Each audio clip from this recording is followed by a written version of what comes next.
사도 바울 선생님 이후에 가장 그 위대한 신학자 하면은 어거스틴 우리가 잘 알고 있습니다. 목사님들이 늘 이렇게 신앙 좋으신 분들을 많이 소개를 하는데 어거스틴은 여러분들 알다시피 9년 동안 그 만이교 이단에 들어가서 고생을 많이 했죠. 보면 그러고 난 다음에 로마 제국은 철옹성 같은 로마 제국이 무너진다고 하는 것은 생각도 할 수가 없는 겁니다. 700년 동안 이 나라가 만만치 않아요. 법도 만만치 않고 이런 나라인데 이게 무너지는 거예요. 많은 사람들이 어떻게 이 나라가 이렇게 무너지나. 어거스틴은 우리끼리만 뭐 신앙생활하고 우리는 하나님의 백성들이니까 세상 나라야 망가지든지 말든지 나하고 무슨 관계가 있어. 근데 그게 아니고요. 세상과 하나님의 나라 모든 것들이 하나님의 것이에요. 하나님이 주장해 주시고, 그리고 크리스찬들이 정치에 개입을 하냐 마냐 이거 가지고 뭐 논란을 많이 하지 않습니까? 개입하라는 거예요. 정치권에도 하나님이 임재하여 주시고, 경제권 안에도 하나님 임재하여 주시고, 문화권 안에도 하나님이 임재하여 주시고. 오늘은 시편 46편 1절 보면 이런 말씀을 줍니다. 하나님 우리의 피난처시요 힘이시니 환난 중에 만날 큰 도움이시라. 이런 말씀을 읽으면 무슨 생각이 듭니까? 오늘 설교 제목을 피난처로 초청합니다. 이건 뭐냐면 우리가 하나님을 찾아 나서는 게 아니에요. 우리는 이제 우리 크리스찬들이 가끔 이제 이 무속 신앙생활 하다가 이 개옥교회 와가지고 신앙생활 하시는 분들이 있어요. 보면은 그러면 이제 어떤 우리가 섬기는 대상이 있어야 되잖아요. 거기 가가지고 막 빌고 간절히 그냥 기도도 하고 또 이렇게 치성을 드리고 하면 그 신이 감동을 받아가지고 이 녀석이 진짜 나를 알아주네. 내가 뭘 해줘야 되겠구나. 이제 그런 사고가 많아요, 보면요. 그러니까 교회 와가지고도 그런 식으로 또 그렇게 유도하는 경우도 있어요. 그게 뭐 나쁘다는 게 아니라 이렇게 우리가 막 지극정성을 다하면 그 하나님이 감동을 받아가지고 주는 그런 건 없어요. 성경 66권을 창세부터 계시록까지 다 읽어봐도 그런 내용의 하나님이 아니에요. 우리 하나님의 우리를 초청해 주시는데 어디로 초청하느냐? 피난처로 초청해 주시는 거야. 죽을 상황이거든요. 그러니까 창조주 하나님께서 이 피조물을 가만히 보니까 우리가 하나님을 찾아 나서는 게 아니고 하나님이 우리에게 오셔가지고 너 너무 어려우면 너 나 찾아올래? 이렇게 해야 된다는 거죠. 그러니까 우리가 대체적으로 보면 어떤 분들은 자기가 구원을 이루기 위해서 꽤 노력하는 분들이 많아요. 참 그 마음은 가상스럽지만은 우리는 절대로 그걸 인정하지 않습니다. 우리가 구원받는 것은 하나님의 은혜예요. 그래서 소위 말해 칭의라고 그래요. 칭의, 완성된 칭의. 예수 그리스도가 만만치 않아요. 예수 그리스도는 우리의 구원의 문제를 완벽하게 그분께서 완성시켜 주셨어요. 그러니까 그의 능동적 순종이나 뭐 수동적 순종 이런 신학적인 용어를 이건 목사님들만 알지 그거 뭐로 아냐고 말이야. 그런데 조금 좀 우리가 좀 이 새해를 시작을 하면서 그런 부분에 대해서 조금 생각할 필요가 있어요. 수동적 순종은 예수님이 십자가에서 피 흘려 돌아가신 게 구약에 피 흘림 없이는 사함이 없다. 그래가지고 예수님이 십자가 사건을 성경을 모르면 요즘 뭐 참 아버지, 참 어머니 하면서 이단으로 빠질 가능성이 굉장히 많습니다. 그렇기 때문에 예수님은 이 땅에 오신 목적이 뭐냐? 우리를 위해서 오셨는데 예수님을 위해서 온 게 아니에요. 예수님을 위해서 모든 걸 다 해버리고 잠깐 난 메시아다 그러면 우리 관계도 없어요. 예수님은 우리를 위해서 십자가를 달려서 돌아가시고 그 문제를 완벽하게 완성하시고 우리가 박수 쳐서 예수님 제가 박수 쳐드릴 테니까 십자가를 좀 지시죠. 그래가지고 십자가를 진 게 아니고요. 그런 거 아무 관계가 없이 그리고 율법을 다 지키셨어요. 그분이요. 왜 다 지켰느냐면 우리를 위해서. 예수님 자체가 하나님이고 말씀을 만드신 분인데요, 뭐. 근데 그분께서 우리를 위해서 그걸 소위 말해서 그걸 능동적 순종이라고 그래. 그러니까 능동적 순종과 수동적 순종을 완전히 완벽하게 여러분들 오늘 시간에 이제 한 해를 시작하면서 시원한 생각을 가지고 예수님이 내 구원의 문제를 완벽하게 만들어 놓은 거예요. 그러니까 이렇게 찬양을 드리는 거죠. 아, 이런 사실이 있었구나. 나중에 그런 사실을 말씀을 읽다가 이제 목사님들로부터 설교를 들으면서 아, 그런 일이 있었어. 우리도 모르게 내가 태어나기도 전에 얼마나 놀라운 일이겠습니까? 근데 한국 교회가 어디서 지금 멈춰 있냐면 칭의에 멈춰 있는 겁니다. 별 재미가 없어. 아, 그러면 목사님, 우리가 구원을 받았으니까 뭐 다 된 거잖아. 그래서 어떤 줄은 죽어버리면 천국 가는 거죠. 죽어버리면. 근데 우리가 죽느냐고요? 살아있잖아. 우리가 육체가 살아있잖아. 그러니까 예수님이 구원의 문제를 다 해결했으니까 우리는 이제 바로 천국 가니까 근데 막 살면 돼. 그 이제 방탕영주주의라고 그 좀 심하게 얘기하면 내가 이단 사입인 얘기 안 하고 싶은데 이단 될 가능성이 높아요, 그거요. 그러니까는 우리가 칭의에서 구원을 받았어요. 그러니까 로마 국가가 무너져 버렸어. 무너져도 어거스틴을 왜 이렇게 귀하게 여기냐면 그분이 하나님의 도성이라는 책을요 13년에 걸쳐서 썼어. 썼는데 그 내용이 뭐냐? 세상의 나라는 무너져도 하나님의 나라는 영원한 거야. 우리는 하나님의 이제 백성이죠, 우리가. 그러니까 로마 그 제국 시대에 있었던 그 로마 사람들이라도 예수 믿는 사람들이 있으니까요. 이 사람들은 이미 하나님의 백성이야. 우리는 하나님의 백성이야. 근데 이 땅에 사는 거야. 이 땅도 아버지 땅이야. 아버지가 주관해 주세요. 좀 이렇게 여러분들이 이렇게 너무 웅처러서 살지 말고 어떤 분은 막 회개하니까 용서해 주세요, 용서해 주세요. 자꾸만 그 여러분들 짜증나요 그거. 자녀가 와가지고 맨날 어머니 아버지한테 한 번은 뭐 그럴 수가 있지만은 그냥 뭐 입에 바른 소리로 어머니 내 그때 내 뭐 잘못한 거 그 용서해 줘. 그래 나 용서해 주지 뭐. 그렇죠. 부모님들이야 다 그러죠. 근데 우리 하나님은 여러분들이 죄진 거 죄지라는 소리가 아니라 주홍같이 붉은 죄도 눈과 같이 희게 씻어주시고 그분은 우리 죄를 기억조차도 안 해요. 기억도 안 하니까 막 살고 그냥 죄지면 살라는 게 아니고요. 우리가 하나님의 영광된 그런 사람으로서 이제 구원이 이루어졌어. 그는 내가 해서 구원의 문제가 해결된 게 아니에요. 하나님의 은혜로 오직 은혜가 바로 그거야. 우리 행위로 구원받으면 그 이단으로 가요. 그러니까 우리 은혜로 우리가 구원받았으니까 어디로 가야 되느냐? 힘들어요. 이 부분이 성화의 부분으로 가야 돼. 성화.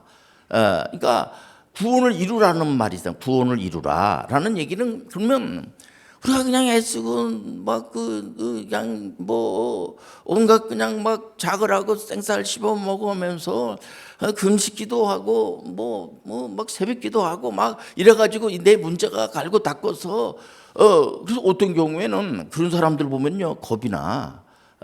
그래서 지금 힘이 좀 약하지만은 그냥 40일 금식기도를 하고 뭐 새벽기도를 그냥 뭐 이제 작정 새벽기도를 하고 해가지고 그게 완성이 되면은 뭐 힘이 굉장히 세진 사람처럼 그 생각이 들거든요. 큰일 나는 거예요, 그거요. 하나님의 은혜를 받고 사는 거야. 무슨 얘기냐면 칭의는 하나님이 구원을 완성시켜 줬어요. 근데 우리가 이에서 이제 훈련을 받는 거죠. 훈련. 이게 예배 말씀으로다가 이제 우리가 속 사람이 잘 강해지게 되게 훈련을 받고 직업이 많잖아. 그 직장 안에도 하나님이 거기 임재하여 주시고 이게 무서운 소리예요. 이게 이제 하나님 안 믿는 사람들이 화날 얘기입니다. 이게 우리는 구원을 받았어. 구원도 내가 노력해서 받은 게 아니야. 예수님의 은혜야. 구원을 받고 난 다음에 가정에서 살림하는 분들도 그 가정에도 하나님이 운행하여 주시고 예배당 안에만 하나님 운행하는 게 아니고요. 여러분들 가정 안에도 하나님 좀 저하고 같이 좀 이렇게 있으면 안 될까요? 그런 말 안 해도 하나님께서 여러분들 자녀를 돌보는데 자녀가 그 애가 응앙응한 애가 나 안 돌보면 너 혼날 줄 알아. 부모님한테 그런 아이 없어요. 일방적으로 아이를 이렇게 자꾸만 이렇게 돌봐주고 잔소리가 많아지죠. 그러니까 이제 아저씨인지 아버지인지를 구분이 어디서 나냐면요. 아버지들은 자꾸 잔소리를 하는 거야. 어머니도 자꾸 지 자식이니까. 자기 자식이 아니면 잔소리할 필요도 없이 뭐 싫을 일도 없고 거의 보면 부모님들은 자기 자녀들이 해달라는 대로 안 해줘요. 우리가 하나님의 이제 백성으로 인정을 받은 구원의 백성이 됐지만은 하나님이 우리가 해달라는 대로 안 해준다고. 우리 하나님은 우리가 참으로 실력 있는 자가 되길 원하세요. 실력 있다는 게 뭐냐면 무슨 뭐 공부를 많이 하고 뭐 이런 게 아니고 좀 크리스찬으로서 참 어디다 내놔도 이렇게 좀 대화가 되는 거야. 그래서 거짓 뉴스에 빠진 사람들이 한두 사람이 아니잖아요. 보면은요. 그러니까 걱정이 되는 거예요. 보면은 저거 이 물가에 내놓은 아이처럼 말이야. 저거 언제 저거 빠져 죽을지도 모르고 이렇게 항상 부모님들이 차 조심해라, 물 조심하라. 그게 뭐예요? 부모님이니까 그런 얘기 하는 거예요. 그러니까 우리는 우리 하나님께 하나님 뭘 이렇게 좀 주세요 하는 식으로다가 자꾸만 우리 여러분들 하나님 걱정할 필요가 없어요. 하나님 완전하시고 실수가 없으신 하나님. 그러니까 우리가 이 신앙생활하는 분들이 한번 점검을 해봐야 될 게 뭐냐면 오늘 우리 이제 기도 내용에 우리 교회는 문안 명령과 선교 명령을 준행하는 그런 교회입니다. 그래서 제가 참 이걸 설교를 하려고 하면서도 마음이 좀 답답해. 지금 제가 이 통전주 준행론이라는 책을 이렇게 단번에 썼는데 쓰면서도 이걸 꼭 내가 써야지 되나 말이야. 이거를 이게 뭐냐면 이 통전주 준행론이라는 게 하도 그만 안 해도 그만 이런 문제가 아니고 우리 하나님께 창세기 1장 28절에 그 읽으면 저는 가슴이 두근거려지는 거예요. 물론 이제 그거 가지고 논란을 일으키는 분들이 있어요. 아이고 목사님 그거는 교수님 그건 아담이 죄 짓기 전에 하나님이 주신 메시지인데 그건 하지 말고 마태복음 28장에서 18절에서 20절에 나오는 선교 명령 준행. 우리 대한민국에 있는 교회들이 잘하는 게 뭐냐면 선교사를 막 보내는 거예요. 그 잘하는 거예요. 그렇게 해야지 됩니다. 근데 그것만 생각하는 거야. 선교하면 그냥 어디 아무 대책도 없이 가는 사람들 많아요. 보면요. 가라. 그러니까 무조건 가는 거야. 가서 그것도 싸우는 거야. 그거 가지고. 그러니까 그 한인교회 같은 데 보면요. 들려오는 소문 들어오면 안 싸우는 교회가 없어. 그러니까 이거를 좀 점검을 좀 할 필요가 있는 거죠. 그러니까 이 문화명령은 하나님께서 어떤 그런 미션을 주냐면 이 세상을 자네가 좀 다스리고 지배하고 이러면 안 되겠니? 그런 걸 주거든요. 그 얘기는 뭐냐면 문화명령을 준행하는 데 있어서도 우리가 하는 게 아니고 그거는 이제 정리를 좀 하면 문화명령 준행은 아담이 범죄를 저질렀으니까 안 지켜도 돼. 그쪽으로 하면 안 돼요. 이건 좀 따라서 하죠. 문화명령을 지켜야지만 됩니다. 근데 지키는 데 있어서 우리는 너무 황송스러운 거예요. 아이고, 내가 뭐길래 하나님의 정치권에도 또 이런 경영권에도 문화권에도 교육 분야도 이 모든 게 이게 다 아버지 거니까 다윗이 이렇게 도망 다니면서 생각해 보니까 저 산도 아버지 거네, 저 나무도 아버지 거고 정치권도 아버지 거고 경제권도 아버지 거고 전부 아버지 거네. 그런 거예요. 그게 맞는 거예요. 그러니까 여러분들이 예를 들어서 어떤 사명을 감당할 때 항송스럽게 난 이 일을 잘 할 수도 없는 그런 맨날 비판만 하고 빈정거리고 하는데도 하나님께서 그걸 바꾸는 거예요. 이 시간에 이게 바로 깨달아 바꿔지는 거예요. 하나님께서 나를 이렇게 대접해 주시는구나. 어떤 가정주부가 이제 가정을 잘 이렇게 한단 말이에요. 보면은요. 그건 하나님이 주신 축복이에요. 은혜인 줄 받아들이시길 바랍니다. 좀 더 요즘 이렇게 성경을 보면서도 이 성경이 너무 아까운 거야 이게. 왜냐면 우리가 이 통전적 준행은 해도 그만 안 해도 그만이 아니라 문화명령을 준행하라고 하나님 주신 것은요. 또 내가 재수 없이 재표 가지고 이거는 또 하나님이 하라고 하네. 그게 아니고요. 여러분들 어렸을 때도 선생님이 이름 불러주면 너무 감사하잖아. 어떻게 보면 눈 뜨니까 선생님도 있네. 저는 지금도 목사님들을 제일 존경해요. 이번엔 제가 신년 할애 예배 이렇게 주로 설교를 제가 하는데 보면 거기 있는 분들을 다 목사님들이 거의 보면요. 그 목사님들 보면 너무 저는 귀한 거예요. 며칠 전에도 이제 우리 목사님들 만났는데 저보다 나이가 많고 선배님들입니다. 그래서 제가 그런 얘기를 했어요. 그분들이 해박 목사는 우리가 좋아해. 왜 그래? 제가 그 목사님들을 제 선배 목사님들이지만 너무 좋은 거야. 너무 좋아.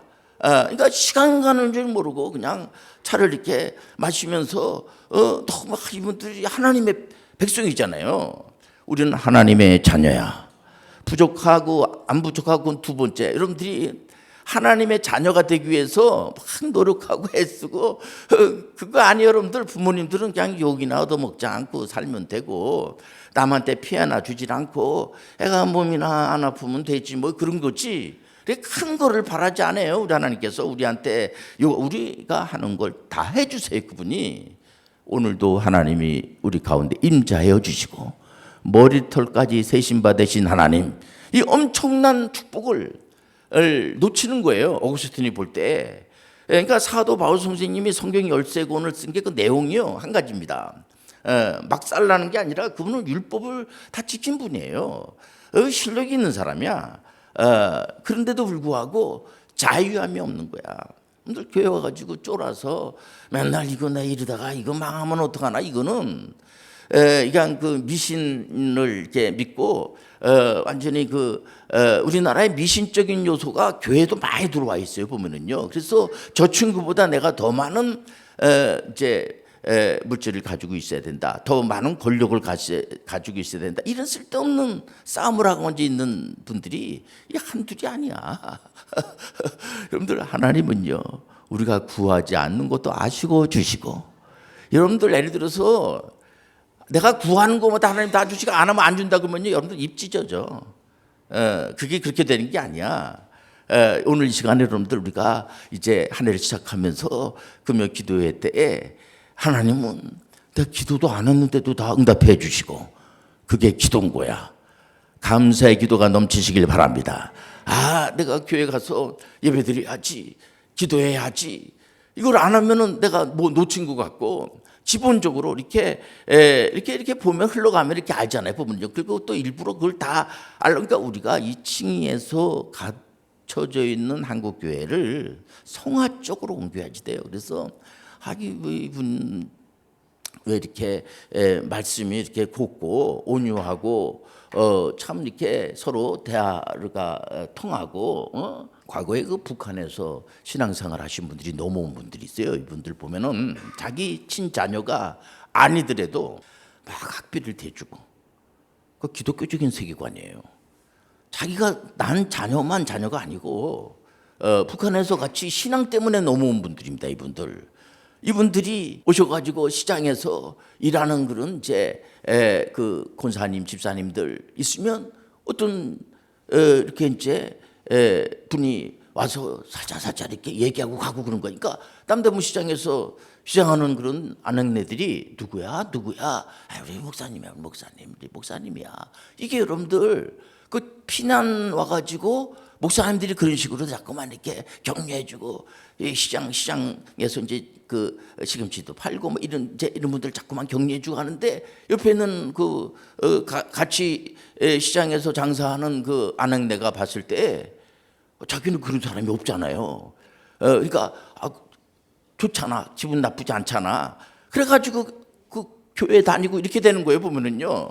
근데 우리는 하나님 우리 아버지가 되어 주시는 거야. 얼마나 감사해요. 우리가 그러니까 하나님 안 믿는 사람들에게 이걸 소개하는 거예요. 우리가 문안병령과 선교병령을 준행하는 거는 우리가 뭐 자랑하고 위해서 그렇게 하는 게 아니고요. 제가 이번에 미리 보는 효 콘서트 해가지고 5월달 되면은 우리가 동네에 있는 할머니 할아버지들 오시게 해가지고 우리 외숙모 권사님도 오세요. 보면 구순이 넘어서 거의 백순이 되시는 분인데 너무 감사해 제가. 여기서 우리가 그 콘서트 할 때 한 번도 제가 나와서 설교한 적이 없습니다. 예수 믿어 아주 구원받습니다. 그 설교하는 게 저도 노래 하나 부르고 그냥 와가지고 그냥 근데도 이분들이 제 손을 잡고 가면서 한번 길에서 만났어요. 그랬더니 그 할아버지가 저한테 그런 거예요. 이 목사님 멋있는데 허리가 조금 이렇게 굽어졌다고 그리고 저를 걱정을 이렇게 하더라고요. 보니까는 그래서 제가 허리가 제가 좀 어렸을 때부터 제가 운동을 하고 그래가지고 좀 이렇게 허리가 그래도 이거 목사님 이런 게 여러분들 사람 냄새 나는 세상이야. 이게 하나님의 동산이야. 우리가 이 문화명령을 준행한다는 게 무슨 예를 들어서 이게 전도 전략상, 선교 전략상, 교회의 숫자를 늘리기 위해서 여러분들 그거 아니에요. 그 자체가 즐거움이야. 오늘 나서 여러분들 이렇게 한 주를 이렇게 이제 지나면서 이렇게 하나님 말씀을 이렇게 목사님은 이제 말씀을 준비해서 전하고 이렇게 듣고 우리가 만인 제사장이니까 다 목사가 되고 다 설교를 하고 그럼 부담스러운 거예요. 그건 아니에요. 그러나 말씀을 전하는 분이나 듣는 사람이나 하나의 하모니야. 수직이 아니야. 수평적으로 가는 거야. 저는 맡은 배역이 이런 거니까 하는 거지. 여러분들 또한 하나님 말씀을 가지고 누구한테나 또 이렇게 전하고 하는 거 절대로 여러분들 우리 하나님은 우리를 피난처로 초청해 주세요. 여러분들 지금 몸이 아프다든지 정신적으로 좀 힘들어한다든지 영적으로 힘들어하는 분들은 그런 문제를 해결해 주시는 주님 앞으로 오세요. 주님이 초청해 주세요.